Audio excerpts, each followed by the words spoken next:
મદ એક છે હરિ ગુરુ સંત સ્વરૂપ, હરિ ગુરુ સંત કૃપા કરે હરે સકળ સંદે, પરમ પુરુષ પરમાત્મા તાસો લાગે ને। સદગુરુ મહારાજની જય।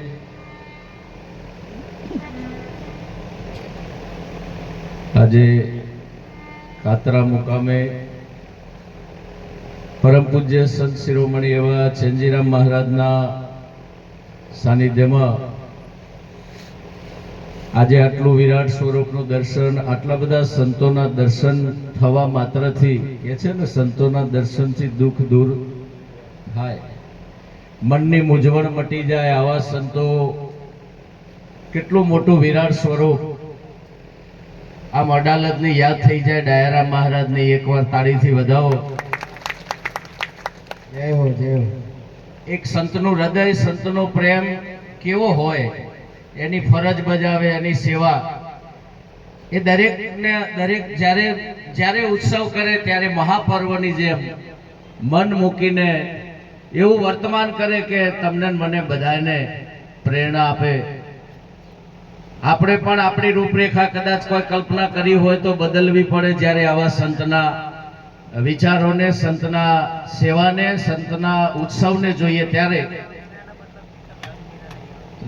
તો આવા પર્વો કરી અને સંત એનો પ્રેમ, એની સેવા આપણને બધાને વર્તમાન કરીને બતાવે છે। આપણે જોવાનું છે, આ શીખવાનું છે કે આપણે પણ આપણી યથાશક્તિ જ્યારે જેવો મોકો મળે ત્યારે શું કરીએ તો આપણે ઋણ અદા કરી શકીએ। આપણને ગુરુ મહારાજે જે ધન આપ્યું છે એ સારા માર્ગે વાપરવાનું, અને જે વચન આપણે બોલ્યા હતા કે તનથી સેવા કરીશ, મન ભજનમાં રાખીશ અને તનથી સેવા કરીશ, ધન સારા કાર્યોમાં વાપરીશ।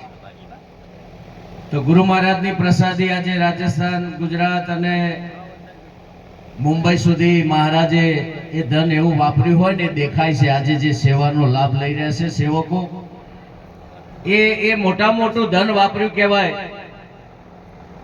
અને આ કાર્ય આપણા નિરાત પરિવાર દ્વારા, સંતો દ્વારા આ અનેક સ્વરૂપે જે વ્યાસપીઠ પર બિરાજમાન છે બધા સંતો, એન કેન પ્રકારે એવું પરમારથનું સ્વરૂપ લઈ અને રાત દિવસ, કદાચ જગત તો કંઈકનું કંઈક ચિંતન કરતું છે પણ સંતો રાત દિવસ બીજાના કલ્યાણની જ વાત કરતા હોય છે, બીજું કંઈ કાર્ય એમને શેષ રહેતું। તો આવા સંતો એક પ્રેમની મૂર્તિ મહારાજને જ્યારે જોઈએ ત્યારે બે જણા સંત માતા અને બંનેને જ્યારે જોઈએ ત્યારે એમ આખે આખું જાણે પ્રેમનું સ્વરૂપ હોય, અને નમી ઝૂકીને વંદન કરીને દાસ થઈને સાહેબ જે સેવાનો આ એનું પરિણામ છે। મને તો લાગે છે કે ભાગ્યશાળી છે મહારાજ, નહીતર આટલા બધા સંતોની તારીખનો યોગ થવો। આપણે બાબુરામ મહારાજ હોય, પરથીરામ મહારાજ હોય, હરદેપુરી મહારાજ હોય, શંકરનાથ મહારાજ હોય, નામી અનામી અનેક સંતોની એક તારીખ મળવી ને એ આ ભાગ્ય વિના મળતું।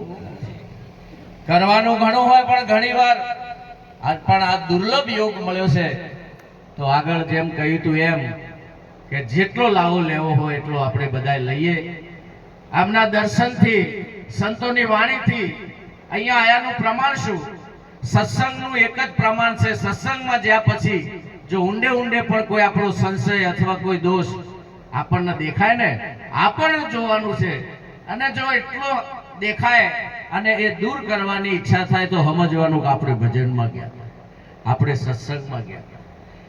સત્સંગ અને સંતનું દર્શન એ દોષનું દર્પણ છે, અને આપણને જ દોષ દેખાય અને આપણો દોષ દેખાયા પછી એ છોડવાની ઈચ્છા થાય તો સમજવાનું કે આપણે ભજન કરીને આવ્યા।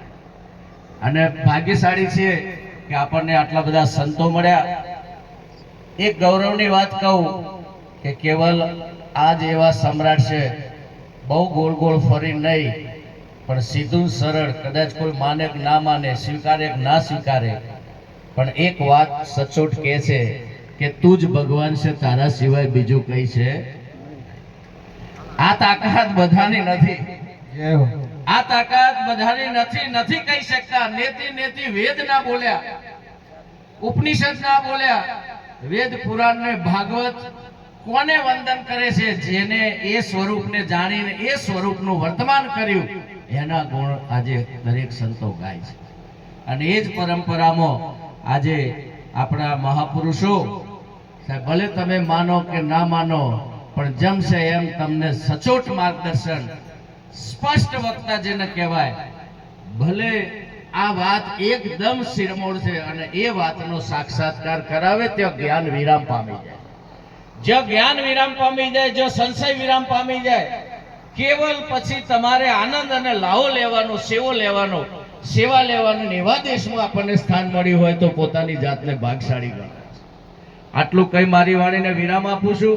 આજે એવા અમૂલક રત્નો જેવા સંતો છે કે જેમને સાંભળવા એ આપણા માટે પણ એક લાવો છે. વાહ. આવા સંતોને સાંભળી અને આપણે પણ ધન્ય થઈ જઈએ. આજે મને પણ આટલા બધા સંતોનો દર્શનનો યોગ કરાયો. એવા ચંજીરા મહારાજ એમના સમસ્ત ભક્ત પરિવાર ટીમને કોટી કોટી વંદન. કઈ મારી વાણીને વિરામ આપું. બોલો સદગુરુ મહારાજની જય હો બાપુ. વાહ.